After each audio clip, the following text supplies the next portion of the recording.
Good morning, everybody. Morning, everybody. We're out here at the fair. Woohoo! Look at that almost painted corn tower behind us. Look at that. Yay! Woohoo! It's going to be a sight for future shows to be there, but we're just excited to be here. I was just telling Kelly that it gets a little noisy here in the morning when they're setting up, but no, it's when I lived in a town in Iowa, and my parents always brought us to the county fair. It was just one of those things. Yeah. And I remember, of course, as a child, I loved the food, I loved the rides, but what was interesting was all the horticulture and the agriculture and the farming aspects of it. I mean, I got to see cows, milking, I got to see calving, I got to see judging competition, things like that. So it always has a special memory for me. The parents would always take us out early in the week. I would always go with my buddies later that week, and of course went on to state fairs and stuff like that. So yeah, same thing for me. It was just really,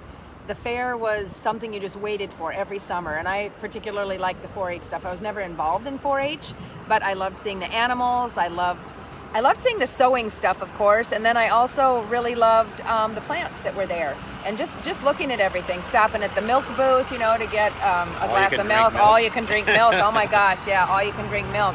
Got a lot of diesel engines here this morning. Yeah, we got a lot going on. So it is a preparations time right now. But anyway, let's get going here. One thing to note here about the county fair is that we are, I just did my flip and now I'm okay. But anyway, so we, whatever.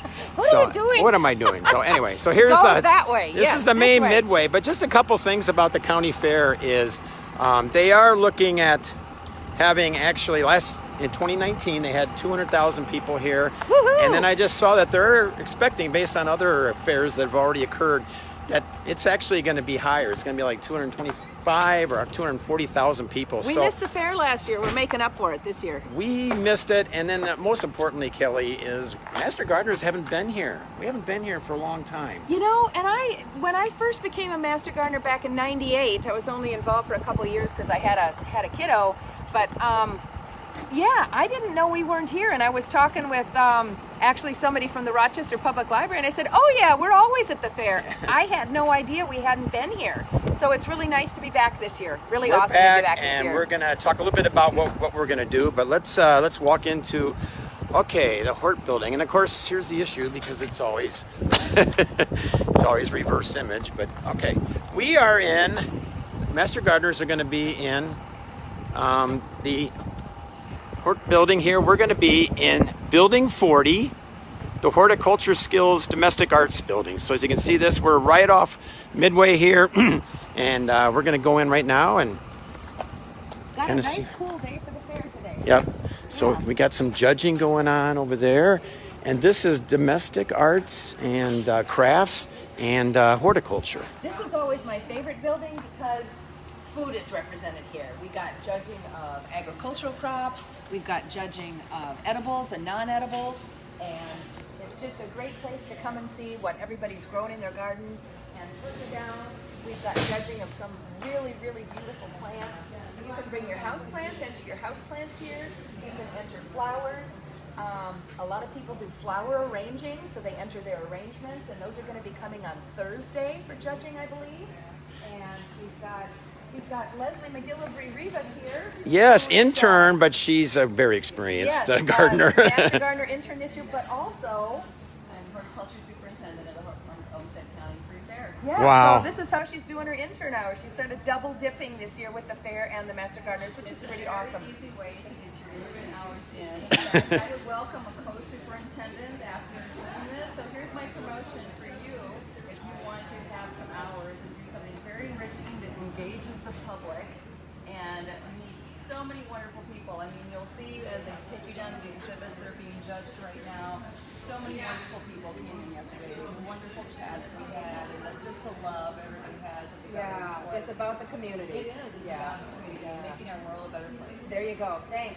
Thanks, Leslie. Really appreciate that. All right. And we're going to have a booth right here. So this is where the Master Gardeners will be. First time. Fancy. Wow, look at this. Wow. So much decorating going on. Yes, our decorator hasn't come in yet, but we will be here Wednesday, Thursday, Friday, and Saturday from 11 to 7.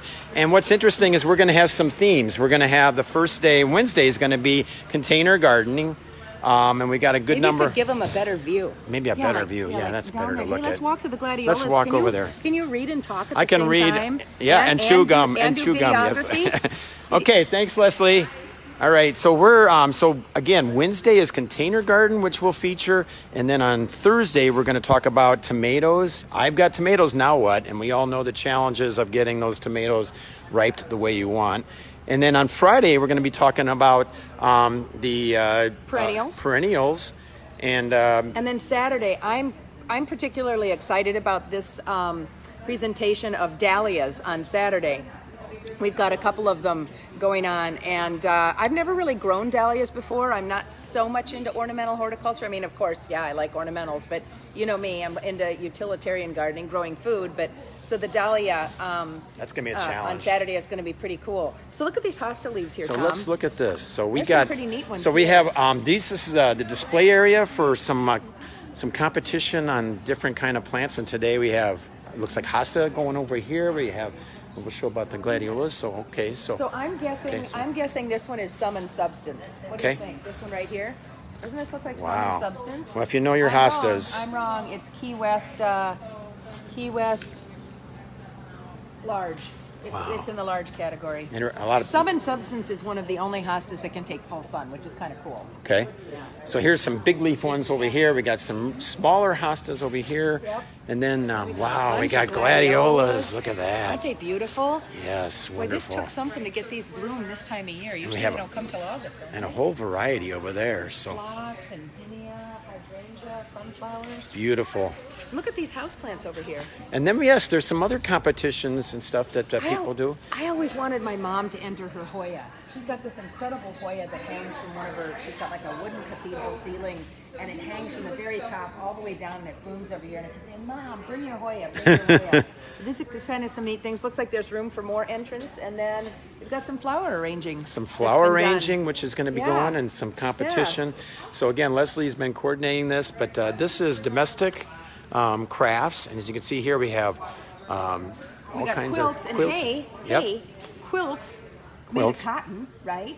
Yep. Cotton is one of the largest agricultural crops on our planet, one of the most water consumptive crops. Yep. So agriculture just isn't for food, it's also for fiber and fuel. Yep. So we're like doing a triple represent here when we're in this horticulture domestic arts building. So it's I think kinda that's cool. a sweet spot for us, a good place to be, right? So Yeah, right here. yeah. So now Let's head out the we're gonna door. leave Building 40 out the back way. Ooh, listen to that thunder. Yeah, I Hey, know. Look at that. That's a nice silhouette of the corn tower there in the storm. Yes, yeah, we got a This is my favorite weather for the fair yes, because it's not hot, it's not so smelly.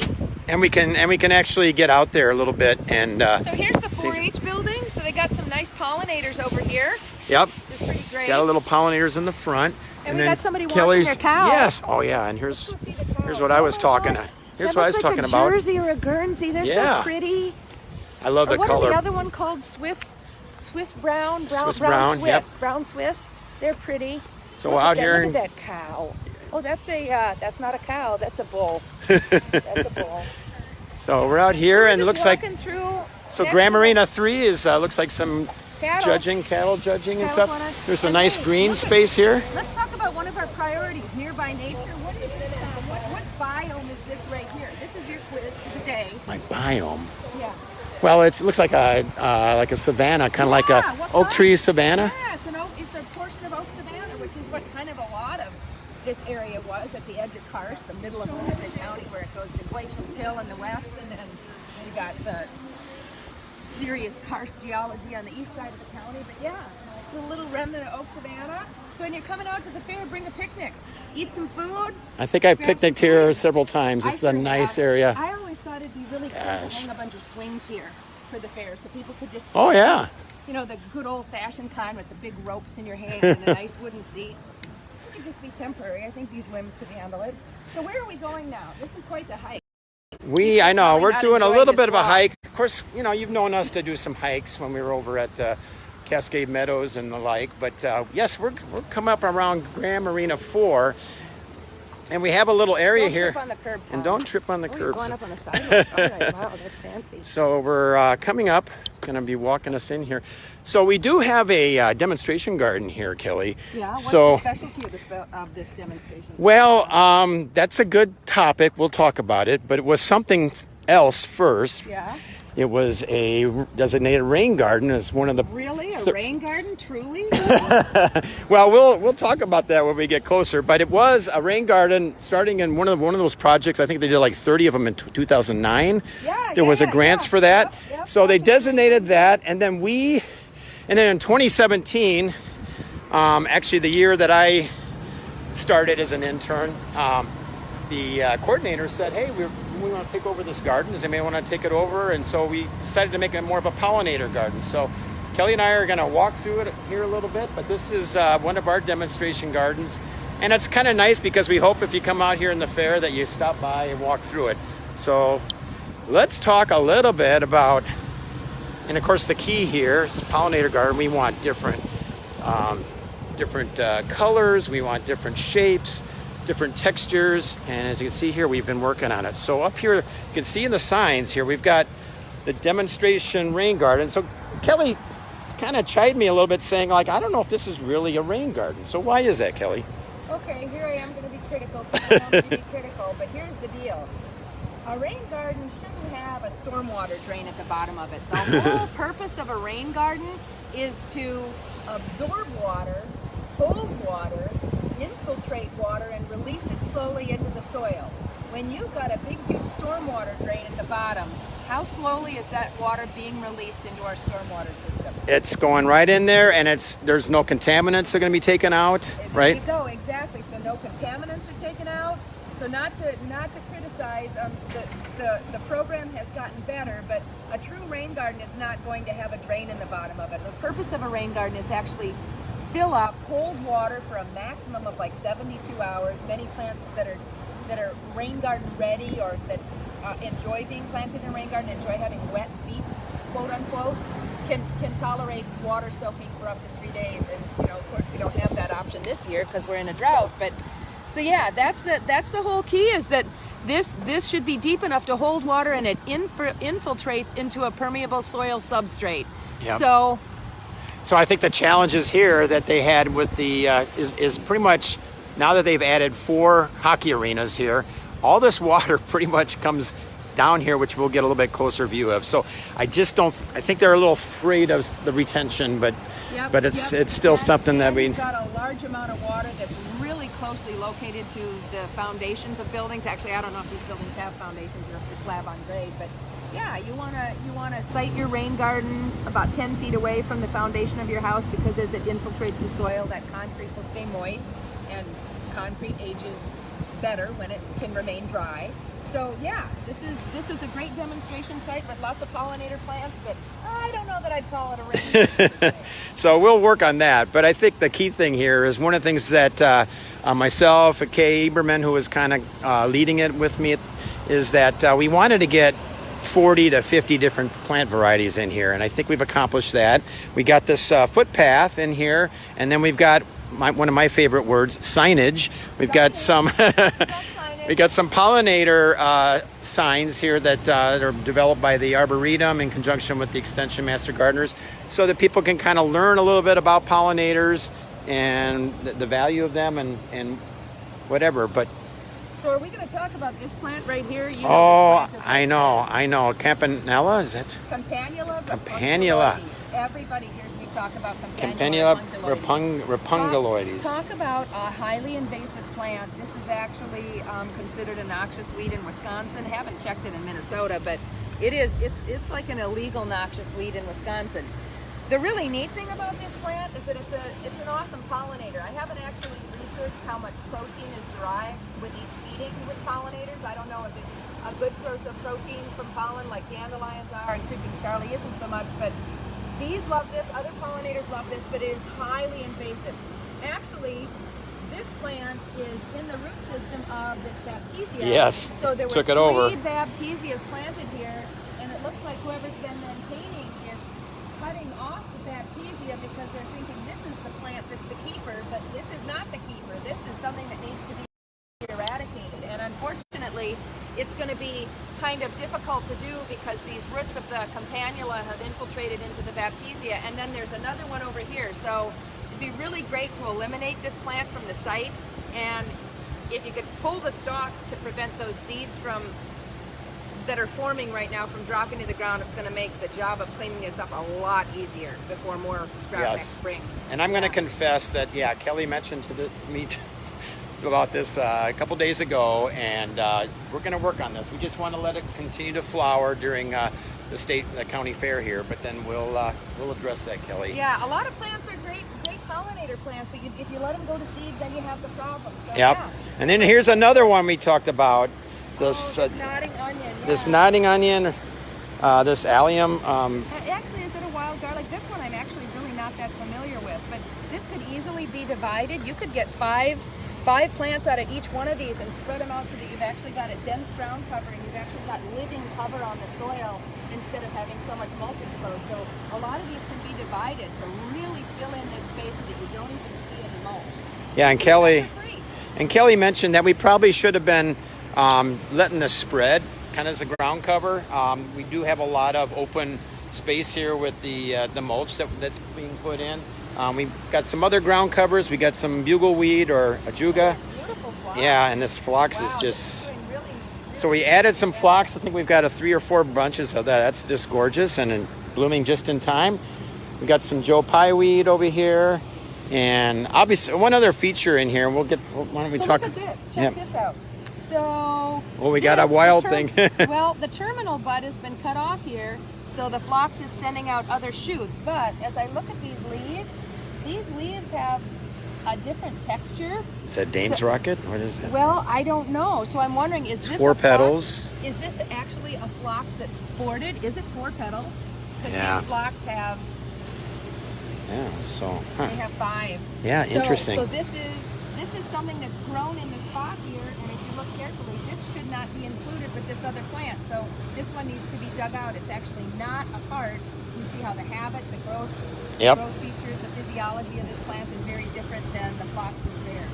So, and that's one of the things I noticed in gardening is like sometimes you won't realize that there's a 3-foot weed in your flower bed because you're so accustomed to seeing it, and then it kind of grows into others. So here's some beautiful. Wait a second. This is. Get it right, Tom. You got it. Hemerocallis because of its not a daylily, and we've got a good number of these here. Yeah, and these are the blossoms from yesterday. Each one lasts a day. Yep. Unless it's a tetraploid, sometimes it'll last longer, but this one just looks like a diploid being ready. So if you watch the last show, we were talking about distinguishing between the Hemerocallis and the Lillian. Yeah. So, which is like a Lillian Asiatics or something, but Oriental or Asiatic. Yeah, it's like okay. Milkweed's nice. So let me tell you a little bit about what we were trying to do here. So one of the things we've done here, and we mentioned that last time at Susie's garden about some milkweed being around, but here we're really trying to promote monarch habitat in here. So we have allowed the milkweed to kind of just permeate wherever. I mean, we get it off the trails and we get it out of the drainage bed, but generally we're letting milkweed kind of spread all over this garden. Another thing is, and I think this is actually rough blazing star. I don't think this is meadow, but anyway, this is Liatris. This isn't a blazing star. So. Is it? No, this isn't a blazing star. No, I think it is. Well, anyway, so. No, I don't. But actually, I don't know what that is, but it's not blazing star.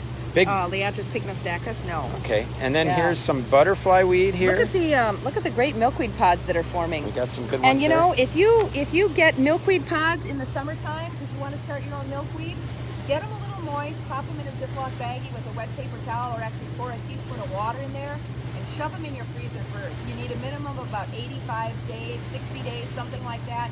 They have to be vernalized, otherwise they don't germinate very well. They have to go through a winter. And you can bake the seeds out by putting them through a winter in your freezer and then planting them once they come out to force germination, and you'll have a much higher rate of germination to actually grow some plants in pots or sprinkle them on the ground for winter.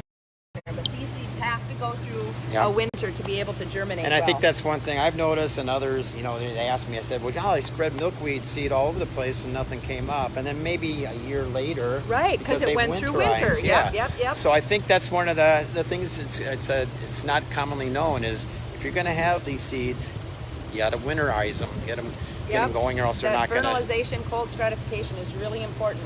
Yeah. Okay, so let's go walk down the bottom of the trail. We got another Joe Pye weed down here. I love the Joe Pye. Yeah. Hey, it's been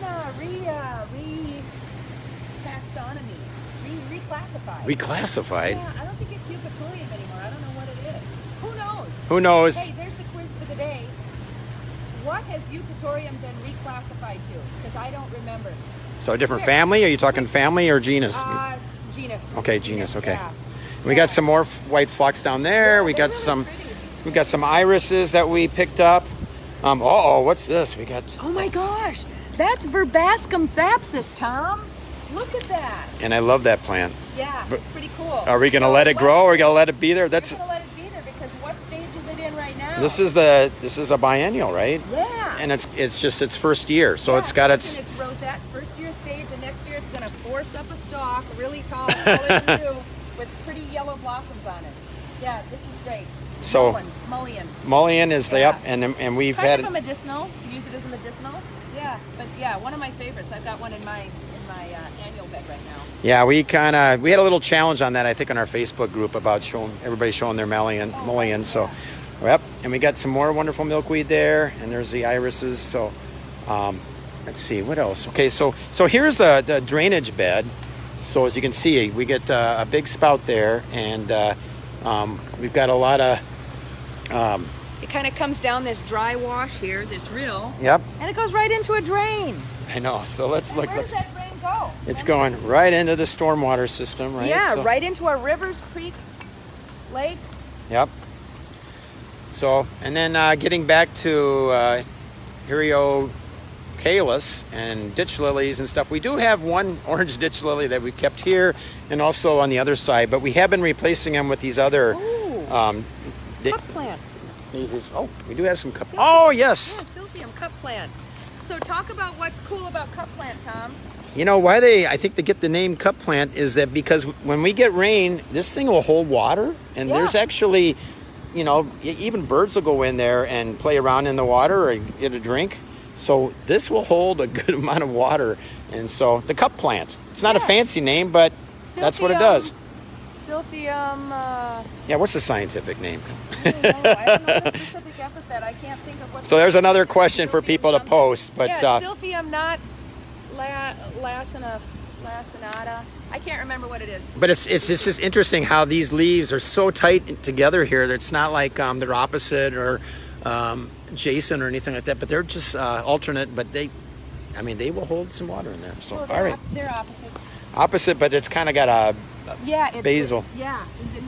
No petiole there. Petiole there. Okay, so all right, and we're gonna walk over here. We're gonna just look at. We did these planters last year. There was some arbor vitae in here, and we decided we want something else. So we put some plants in the ground. We've also look at this. I mean, this beautiful Euphomia, but a lot of people know that is sweet potato vine. And then we got some Coreopsis in here, some Gaillardia, some catmint, and some Baptisia. So I think one of the challenges here is what are we going to do come winter here? Because this planter is probably not going to allow it to sustain in 20 below temperatures. It might be too tight of a structure. So we take the perennials out, divide them, and plant them in this bed here. Yep. So that's something that we're going to have to consider doing here. So anyway, this is our Graham Arena pollinator was rain garden. Yeah. And please come by and visit this. This is on the east side of the complex. Letting people like to come in the lounge area here at the hockey arena complex. But this is a wonderful demonstration garden that we maintained here for. Yeah, and this was created with a grant from Rochester Public Works with their Rochester Realize Rain Gardens program, and that's still going on. You can access the grants. I don't know if they're probably finished for this year, but go on City of Rochester, Minnesota, Public Works, and you can look at rain garden grants, and they give them out every year. So think about ways to promote clean water and minimize your maintenance in your yard, or even in your green space around the place where you live. So rain gardens are a great way to incorporate pollinators and bring some nature in nearby, and can practice your horticulture skills. Several of our priorities for the University of Minnesota, Olmsted County Extension, Master Gardeners, Volunteers program. And we're all about promoting healthy people, healthy communities, and a healthy planet. All right.